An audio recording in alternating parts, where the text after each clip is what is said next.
La mayoría de nosotros pensamos que uno de los mejores placeres de vivir es el viajar. Conocer lugares, gastronomía y gente nueva es un gusto que tenemos en el interior. Pero imagina que tomas un vuelo con un nuevo destino, realizas una llamada, te despides de tu familia sin saber que jamás los volverías a ver. Y peor aún, nadie sabe qué ocurrió con el avión que abordaste. Pasan días y no es localizado, como si se lo hubiera tragado el mar o la tierra. Este es un misterio que aún ronda entre la aviación. En el episodio de hoy, te contaré sobre la desaparición de un Boeing 777, el vuelo MH370 de Malaysia Airlines. Mi nombre es Daniel Estebané y esto es Entre Sombras.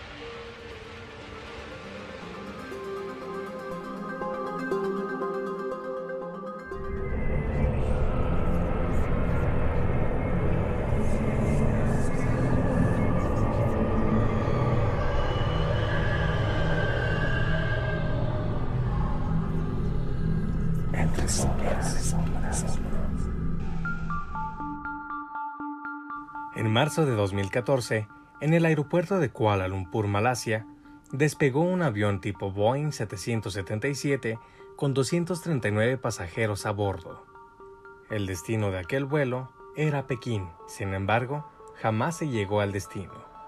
La tripulación conductora de aquella aeronave eran el piloto capitán Zahari Ahmad y el copiloto de vuelo Farid Abdul Hamid, ambos con grandes horas de vuelo como parte de su experiencia. El 8 de marzo a las 0:41 despegó la aeronave.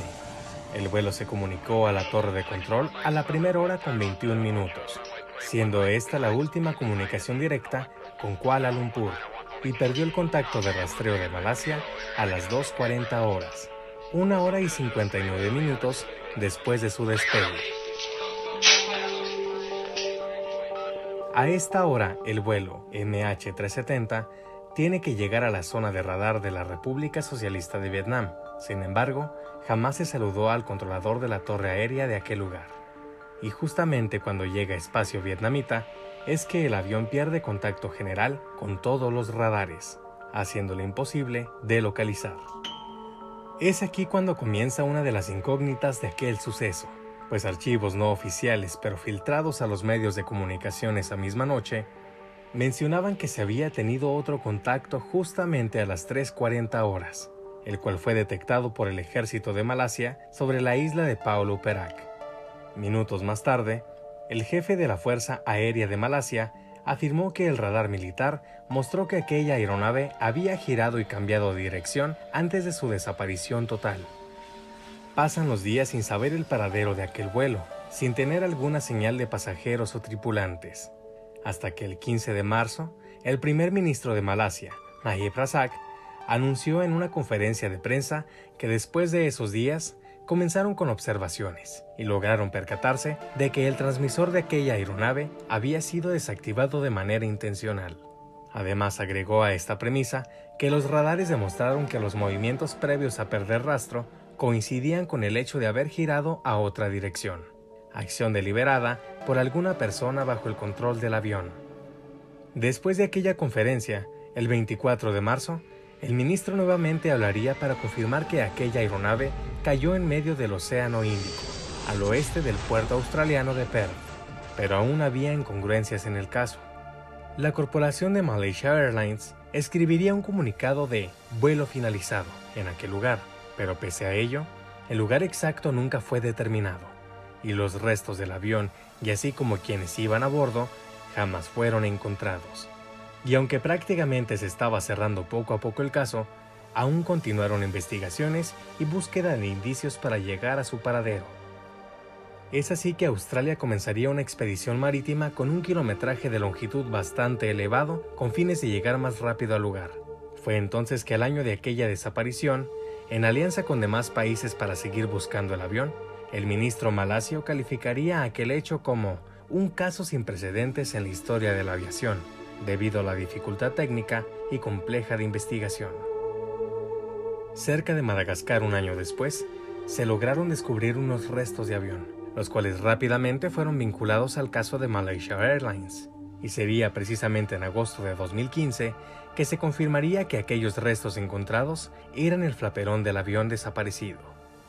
En febrero de 2016 continuaron los hallazgos cerca de las costas de Mozambique, las cuales el ministro de Transportes australiano, Darren Chester, mencionó que pertenecían con total seguridad al vuelo MH370.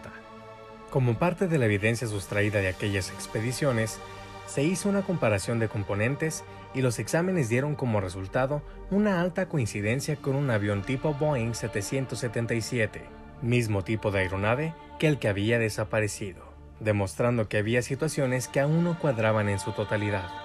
El caso fue tratado como un caso socialmente no aceptable, pues era demasiado extraño que un avión comercial con 239 pasajeros desapareciera de la nada y que el mundo no pudiera saber.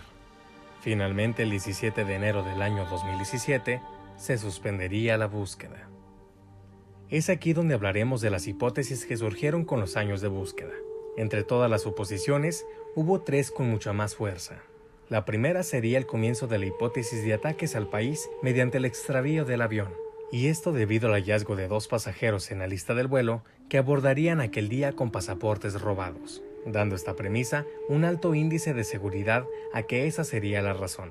Pero conforme pasó el tiempo, se desecharía esta teoría porque no encontraron un vínculo para que ellos hicieran tal acción. Luego surgiría la suposición de un secuestro, esto por los indicadores de rastreo y el giro inesperado del avión, además de los aumentos de altitud y que al parecer la aeronave estaba siendo controlada deliberadamente, pero igual se descartó por falta de pruebas. Es aquí que la tercera hipótesis rondaría más aquel caso, pues en esta se decía que probablemente el piloto cometería un suicidio-homicidio. En julio de 2016 se descubrieron simulaciones de vuelo por parte del piloto Zaharie Ahmad. A la hora de observar aquellos discos duros encontrados en casa del piloto, se dieron la sorpresa de que los vuelos simulados en el ordenador de Ahmad señalaban el Océano Índico como punto final, siendo una aterradora coincidencia, pues donde desapareció el avión sería aquel lugar. Lo extraño de aquella teoría es que el piloto no tenía registros de tener problemas mentales o altercados que pusieran en déficit el maniobrar la aeronave. Sería anormal que entonces se hubiera suicidado, dejando que el avión volara hasta agotarse el combustible o directamente chocar al agua. Fue así como han dado extrañezas estas teorías. Ha nacido más y más que aún se pierde con más ganas la certeza de lo que pudo haber ocurrido. Después de haberse suspendido la búsqueda del vuelo MH370, se dejó abierta la posibilidad de reiniciarse en dado caso de que conforme pasara el tiempo se encontraran más pistas. Estamos a unos cuantos años de cumplir una década de aquel terrible suceso, y hasta ahora continúa siendo un misterio el origen de aquel extravío. Solamente los pasajeros a bordo y los tripulantes del avión supieron qué en realidad ocurrió, cuando a las 0 horas despegó el vuelo MH370, a un destino del cual nunca pudieron aparecer. Gracias por escuchar este episodio. Sígueme en Facebook y en Spotify. Comparte nuestro perfil con tus amigos para llegar a más. Esto fue Entre Sombras. Mi nombre es Daniel Estebané y espero que duermas bien.